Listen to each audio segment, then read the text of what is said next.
नमस्कार. नमस्कार. तुम्ही प्रभाग क्रमांक 18 मधून निवडणुकीला उभे आहात. हां मॅडम. शिवसेना गटातर्फे, उबाठा गटातर्फे. तर तुम्ही आता मतदारांशी संपर्क साधत आहात, प्रभागामध्ये फिरता, तर तुम्हाला साधारणतः काय समस्या जाणवल्या? मॅडम, मी उबाटा पुरस्कृत उमेदवार आहे, अपक्ष उमेदवार.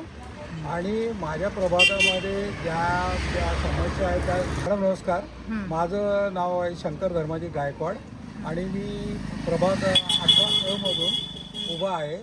आणि आमच्या विभागामध्ये ज्या काही नागरी समस्या आहेत त्याच्यावर वेळोवेळी आम्ही नगरपरिषदेकडे पाठपुरावा करत असतो, परंतु तसा आम्हाला काही विशेष प्रतिसाद मिळत नाही.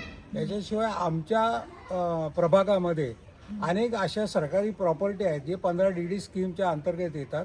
त्या 15DD स्कीमचे ज्या काही योजना आहेत याच्या योजनांना आम्हाला तसा सरकारकडनं किंवा नगरपरिषदेकडनं भूमी अभिलेखकडनं तहसीलदारकडनं आम्हाला प्रतिसाद मिळत नाही. तर आमचा हा झगडा कायम राहावा त्यासाठी मी प्रभागामधून माझ्या प्रभागातली नागरिकांच्या समस्या आणि त्यांना मिळणाऱ्या सोयी सवलतींच्या विरुद्ध आवाज उठवण्यासाठी मी नगरसेवक पदासाठी उभा आहे. परंतु आता मी जेव्हा माझ्या प्रभागामध्ये फिरतो तेव्हा लोकांकडनं म्हणजे माझ्या प्रभागात लोकांकडनं मला असं कळतं की प्रभागामध्ये ज्या काही मतदार याद्या आहेत आणि जो प्रभागाची जी रचना केली आहे याच्यामध्ये फार मोठा घोळ झालेला आहे. घोळ असा झाला आहे की माझ्या प्रभागामधले जे काही मतदार होते, म्हणजे माझा मतदारसंघ 18 आहे, तर तसे माझ्या प्रभागातले मतदार 23मध्ये शिफ्ट केलेले, 24मध्ये शिफ्ट केलेले, काही 19मध्ये शिफ्ट केलेले.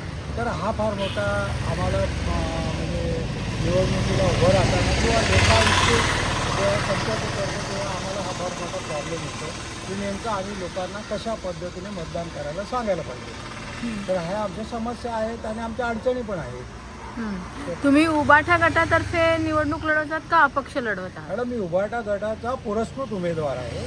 मी अपक्ष म्हणून निवडणूक लढवतोय आणि मला निवडणूक आयोगाने अपक्ष म्हणून मान्यता दिलेली आहे आणि मला पक्षचिन्ह दिलेलं आहे गॅस सिलेंडर. आणि उबाटा, मनसे आणि शरद पवार चंद्रगुप्त जो गट आहे यांनी मला पुरस्कृत केलेला आहे माझ्या विभागामध्ये. तर तसा मी मूळचा काँग्रेसची आहे, परंतु काँग्रेसने मला निवडणुकीला उभं राहण्यासाठी कुठल्याही प्रकारची मदत केली नाही, कुठल्याही प्रकारचा प्रतिसाद दिला नाही. त्याच्यामुळे मी अपक्ष म्हणून निवडणूक लढवत आहे. अच्छा. मतदारांचा कसा रिस्पॉन्स मिळतो तुम्हाला? मतदारांचा रिस्पॉन्स असा आहे मॅडम की माझ्या प्रभागातल्या लोकांना माहिती आहे की मी कुठल्या प्रकारचं काम करतो आणि कशा प्रकारच्या लोकांच्या समस्या सोडवण्याचा प्रयत्न करतो. तसंच माझ्या शेजारचा जो मतदारसंघ आहे त्यांना पण त्याची कल्पना आहे. आमच्या विभागामध्ये 15DD स्कीमच्या जादा हे आहेत, निवासस्थान आहेत आणि त्या निवासस्थानच्या समस्या मी कसं सोडवतो हे त्यांना माहिती आहे. आणि त्यामुळे त्यांचा प्रतिसाद आहे की मी तुम्हाला ते आम्हाला अपक्ष म्हणून निवडून देण्याची त्यांची मानसिकता मला आढळून येते. परंतु प्रॉब्लेम असा आहे की मी मगाशी सांगितल्याप्रमाणे आमच्या मतदारसंघाची निवडणूक आयोगामार्फत म्हणा किंवा आणखी काही जे प्रशासकीय सोयी असतील त्यानुसार फार तोडफोड झालेली आहे. त्याच्यामुळे आम्हाला त्या गोष्टींच्या फार अडचणी येतात.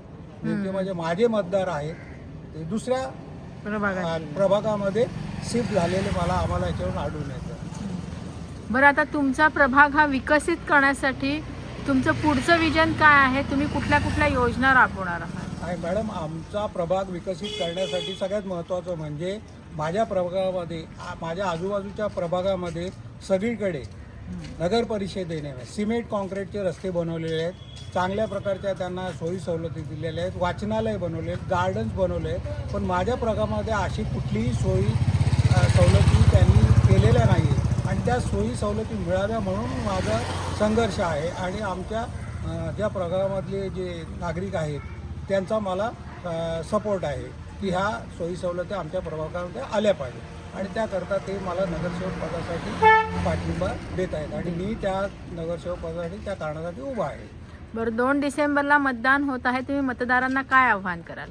आता 2 डिसेंबरला मतदान होतं तर मतदाराला मी असं आवाहन करतो की आपल्या प्रभागामध्ये जर चांगल्या सोयी सवलती मिळायला पाहिजेत आणि आम्हाला जर सरकारने प्रतिसाद द्यायला पाहिजे तर सरकारकडे आपली रिक्वेस्ट, आपली विनंती, आपली काही ज्या सोयी सवलती मिळण्यासाठी ॲज अ विनंती आहे मंजूर करायचं, तर तुम्ही त्याकरता मला 2 तारखेला जे मतदान होणार आहे त्या दिवशी माझं जे गॅस सिलेंडर आहे क्रमांक 1 वर आहे, मतपत्रिकेमध्ये क्रमांक 1 वर आहे, त्यावर तुम्ही शिक्का मारावा आणि मला विजयी करावा.